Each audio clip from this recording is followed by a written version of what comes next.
Assalamualaikum warahmatullahi wabarakatuh. Halo sahabat Qur'ani, apa kabar semuanya? Semoga kita senantiasa berada di dalam lindungan Allah Subhanahu wa Ta'ala.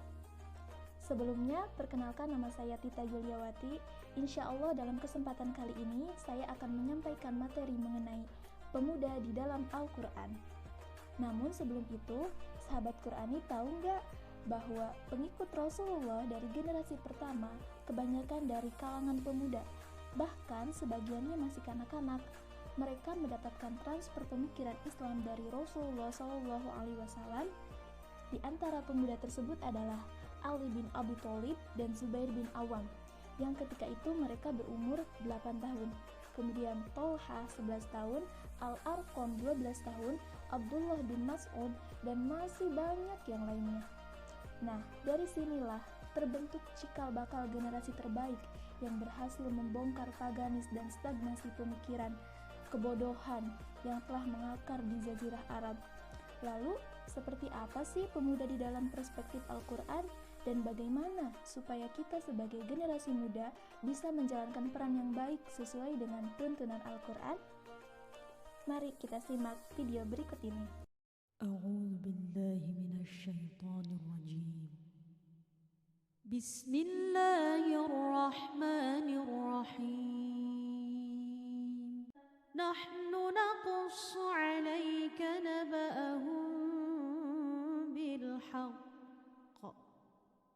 Innahum fityatun amanu bi rabbihim wa zidnahum huda. Ada hal menarik untuk dicermati dari firman Allah dalam ayat tersebut. Allah menggunakan kata naba untuk menyebutkan cerita sekelompok penghuni gua atau Ashabul Kahfi. Kata naba secara harfiah berarti berita. Di dalam Al-Quran, kata naba biasanya dipakai untuk menyebutkan berita-berita besar yang mengejutkan dan mengandung kehebatan. Misalnya di dalam surat Al-Maidah ayat 27, Allah berfirman, وَاتْلُ عَلَيْهِمْ نَبَأَ ابْنَيْ آدَمَ بِالْحَقِّ إِذْ قَرَّبَا قُرْبَانًا فَتُقُبِّلَ مِنْ أَحَدِهِمَا وَلَمْ يُتَقَبَّلْ مِنَ الْآخَرِ قَالَ لَأَقْتُلَنَّكَ قَالَ إِنَّمَا يَتَقَبَّلُ اللَّهُ مِنَ الْمُتَّقِينَ. Allah menggunakan kata naba untuk menyebutkan cerita tragedi pembunuhan manusia pertama, dua putra Nabi Adam, yaitu Habil dan Qabil. Peristiwa itu Allah sebut dengan kata naba, karena peristiwa itu adalah peristiwa besar dan sangat mengejutkan. Betapa tidak, saat manusia baru beberapa orang saja di bumi ini telah terjadi pembunuhan terhadapnya. Dari sekian banyak penggunaan kata naba di dalam Al-Quran, salah satunya Allah menggunakannya untuk menyebutkan cerita sekelompok pemuda penghuni gua. Hal itu mengandung sebuah isyarat bahwa pemuda adalah kelompok elit dalam masyarakat yang selalu menciptakan berita-berita besar yang mengejutkan sekaligus mencengangkan. Para pemuda adalah orang yang selalu membuat sensasi dan gebrakan serta perubahan yang menggemparkan. Bahkan, para pemuda adalah kelompok yang selalu ditakuti oleh para penguasa, seperti yang terjadi dengan pemuda penghuni gua atau Ashabul Kahfi. Itulah hakikat para pemuda, yang akan selalu menciptakan hal-hal besar dan mengejutkan dalam kebaikan. Dan cerita itu akan selalu tercipta sepanjang masa. Akan tetapi, jika para pemuda suatu bangsa diam 1000 bahasa, melihat apa yang terjadi pada bangsanya, maka mereka bukanlah pemuda menurut Al-Quran. Begitu juga, jika pemudanya tidak mampu menciptakan sesuatu yang besar bagi dirinya, masyarakat, dan bangsanya, maka tentu mereka bukanlah pemuda seperti yang dimaksud di dalam Al-Quran. Sejatinya, para pemudalah yang menjadi tulang punggung utama sebuah perubahan.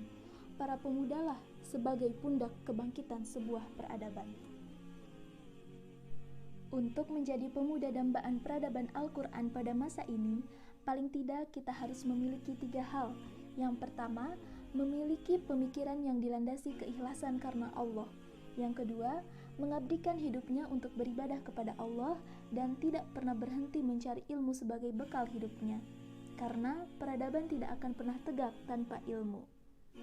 Yang ketiga, mengamalkan ilmu yang telah didapatkan dan berjihad untuk merealisasikan ilmunya, sebab tanpa usaha dan perjuangan, sebuah ide atau gagasan tidak akan pernah muncul dan berkembang. Negara kita insya Allah akan bisa bangkit dengan peradaban Al-Quran jika para pemudanya bisa menjaga orisinilitas pemikiran Islam berdasarkan sistem nilai dan akidah Islam. Karena pemuda di dalam setiap bangsa adalah tulang punggung yang menjadi unsur penggeraknya, sehingga tidak ada suatu bangsa pun yang mampu bangkit kecuali di atas pundak para pemudanya.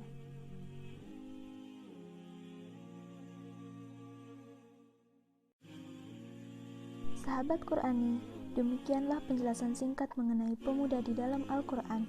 Semoga kita bisa menjadi pemuda dambaan Al-Quran yang selalu menebar kebaikan. Wassalamualaikum warahmatullahi wabarakatuh.